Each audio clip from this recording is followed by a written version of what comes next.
Yes, just before we wrap things up on Breakfast Extra today, we still have some conversation to have. This is our last segment, of course, and it's called Africa, where we spot these stories shaping the continent. This one, we turn to the Democratic Republic of Congo, where the United Nations is warning of one of Africa's worst hunger crises in decades. According to the World Food Programme and FAO, over 26 million people are facing severe food insecurity. Now, that's about 1 in 4 in Congo. Armed conflicts, displacement, and declining global aid have deepened the crisis, pushing millions at the brink of starvation. Now, the UN says it needs nearly $500 million in emergency funding to respond, but international support is fast dwindling. And so to unpack the crisis from a humanitarian and governance perspective, as well as health, we have with us Dr. Philip Njemanze. He's the chairman of the International Institute of Advanced Research and Training at Chidikon Medical Center. Also joining us is Aimé Zonveni. He is editor-in-chief of the Kinshasa Times. Gentlemen, thank you so much for joining us. Thank you for coming on. Let me start with you, Doctor. 26 million people facing hunger. It is staggering. And so from a public health standpoint, what's the real impact, human impact of this crisis? And why is the DRC seeing this sharp rise in food insecurity? Yes, actually, the insecurity in the Democratic Republic of Congo is the main driving force for this. Of course, the hunger epidemic is such that it has a very devastating humanitarian dimension. But the key problem is the lack of peace, so that people can live in a secure environment and take care of themselves. They don't need food aid. What they need is peace. And despite all the moves taken lately, even by Donald Trump and the leaders of the South, including the president of the DRC, it doesn't seem to have really quietened the guns in this area. And this is the main driving force. This is why there is this hunger epidemic, because otherwise, if people were settled, we wouldn't have this situation. Aimé Zonveni, as someone on the ground in Kinshasa, how would you describe the daily reality of this crisis? What are you hearing from communities most affected? Thank you very much for having me. In fact, this situation is mostly due to the protracted war which has been prevailing in the DRC pretty much for the past 30 years, and has resulted into many people being internally displaced. And when you are displaced, you lose access to your livestock, you lose access to your farms. And because this situation has been going on for many years, the consequence is that now the DRC is one of the worst hunger crises in the world. So on the ground, it's mostly the internally displaced people that are gravely affected, and they are mostly located in the eastern part of the country. Right. And we understand that reports suggest that the hunger crisis is worst in conflict-prone eastern province like Ituri and North Kivu. How much of this is directly tied to the conflict? Pretty much all of it, because the western part of the DRC is or has been enjoying some level of peace for many, many years. And that part of the country, you have mentioned Ituri, North Kivu, and now South Kivu, which are provinces occupied by rebel movements. These provinces represent close to 10% of the Congolese population. So this is a very important part of the population, and they are now being affected by that, unfortunately, but down situation. On the other hand, the country is also having a lot of problems in terms of infrastructure, in terms of access to land. You know, this is a very big country, even though blessed with approximately 80 million of arable land, but that is not developed, and unfortunately, the country is not able to meet the needs of its population. And also at international level, aid is dwindling, and that, in fact, is actually aggravating the problem. I want to come to you now, Dr. Njemanze. The DRC is one of Africa's most resource rich nations. One would wonder, why is such a country still dependent on aid to feed its people? Is this a failure of leadership, or is this a global issue now? Yeah, this is what we have been pointing out for years. The aid issued by UN and all these international agencies creates dependency. And because when they come with this aid, they come with the whole mechanisms to accomplish it. That means right from the food delivery, the systems, who are the officials, all these are sourced by the World Food Program or the UN. And these are structures that are not inherently present within the Democratic Republic of Congo or anywhere else in Africa. So this type of is actually the part of the problem, even though it provides immediate food. But the truth of the matter is that on the long-term basis, it creates dependency without structures. So you will see a country, even if you should give the Democratic Republic of Congo, if they have the money to sell some diamonds and all that, and then they have the money, they still will not have the structure to get it to the right people. And this is because of the UN-styled agencies that they and the type of aid they issue. This has been very, very detrimental to Africa, in DRC and elsewhere across the continent. And as we're talking about, health, the UN has now appealed for a $500 billion or million dollars for assistance when it comes to the humanitarian crisis in Congo. And yet the global response have also remained low. It makes me wonder about media itself, whether it's Congolese media covering this or whether it's international media covering the story and what's happening in Congo. Do you think it's contributing to what we're seeing in terms of response globally? Let me come to you there, Amy. Indeed. Of course, local media are covering the dire situation that has been prevailing. In fact, in March 2025, DRC has been declared the worst global hunger situation. So the situation not only has been covered by domestic media, but also by international media. But now, if you look at the global aid environment, DRC was receiving, I'll just take the example of United States International Agency for Development, which was unfortunately gutted, which was providing close to $1 billion of aid to the DRC every year. Now that is gone, which means most of that money which was trying to alleviate the situation is no longer there, and this aggravates the situation.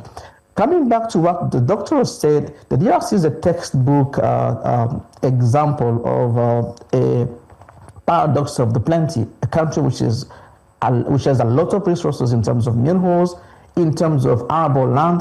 And I think that what needs to happen now is for the DRC to find domestic solutions, homegrown solutions to the problem of hunger, and that would demand better governance, better leadership, so that the money the country can generate is translated into addressing the issues of the people, including hunger. Let me come to you, Dr. Njemanze now. Now, beyond food supply, what other health crises are emerging from this hunger situation the most? Is it malnutrition? Is it disease outbreak? Or is it, just migration pressure? Which is it? Yes, actually the main threat that the whole population faces, what we call diarrheal disease. Diarrheal disease is just because you're drinking impure water. The water is not clean, and most of these are improvised. And this will kill 50% of children under 5. Most likely the most devastating illness they will suffer. There are other things are present, of course, because people are crowded. You should expect rising rates of tuberculosis in the camps.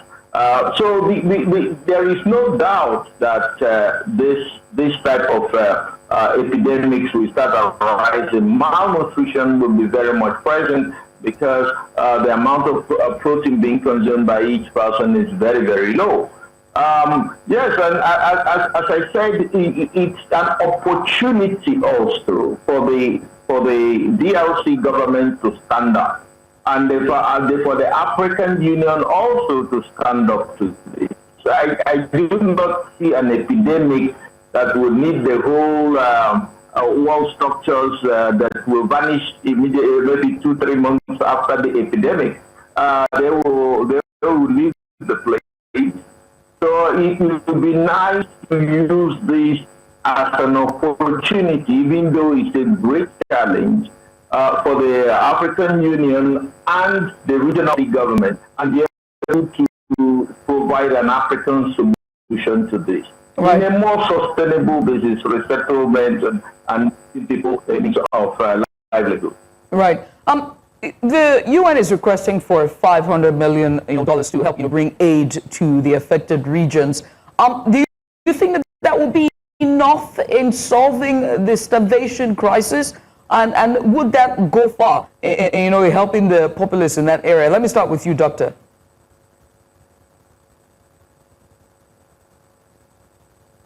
Doctor, if you can hear me, I was asking whether the figure of 500 sounds big, but the figure 500 million sounds large, quite all right, but the truth of the matter is that the UN logistics alone, I mean, their own bureaucracy will take up a lot of that money before you start getting to the real aid itself. So it is something that, as I said, unless we have a homegrown situation whereby we can have internal places where we can acquire this money, but if you're going to give aid, you have to move something like soya bean from the United States in a ship. These costs are enormous. But if we can use an African solution where we can get this same thing within the African regional area, we'll do this a lot more will be accomplished for at least a lower cost. Right. And also to you, Amy, right? One thing is to get that money and get the aid. Another is to have access to those conflict-prone regions. Looking from your own vantage point, can they get access to those regions? And will the government protect them when it comes to handling the humanitarian issues? I think that raises two issues. As I speak, Goma in Eastern DRC, which is the capital city, I might say, or the economic capital of Eastern DRC, is where you find the only international airport, which unfortunately now is closed. And now there have been negotiations, I think this week in France, aimed at reopening that airport. Now, if that airport is reopened, that could give a direct lifeline that would allow the aid to reach the capital city in the Eastern DRC, and then from there be deployed to those that are in need. That's the first thing. The second thing is that peace. You might get the aid in Goma, but how would you get it to the people that need it, that are far from Goma, that demands that the environment is conducive and that security prevails? And unfortunately now security is not there.